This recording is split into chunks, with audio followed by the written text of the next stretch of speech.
இதெல்லாம் பேசுறார். குடும்ப தலைவிக்கு மாதந்தோறும் 1000 ரூபாய் கொடுக்கறேன்னு எப்பொழுது பார்த்தாலும் பத்திரிகையில் விளம்பரம். எப்ப கொடுத்தீங்க? 2.5 ஆண்டுகள் கழிச்சு கொடுத்தீங்க.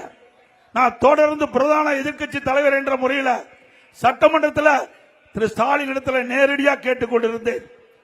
கிட்ட தமிழ்நாட்டில் பெண்களை ஏமாற்றி வாக்குகளை பெற்று ஆட்சிக்கு வந்து மாதந்தோறும் குடும்ப தலைவிக்கு 1000 ரூபாய் கொடுக்கணும். இதுவரைக்கும் கொடுக்கல. 28 மாசம் ஆயிடுது.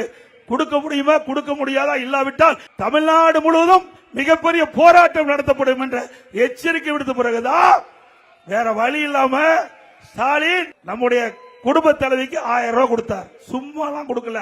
அண்ணா திமுக அழுத்தம் கொடுத்தது. அதனால குடும்ப தலைவிக்கு 1000 ரூபாய் கிடைச்சு. இப்பொழுது பேசுறார்.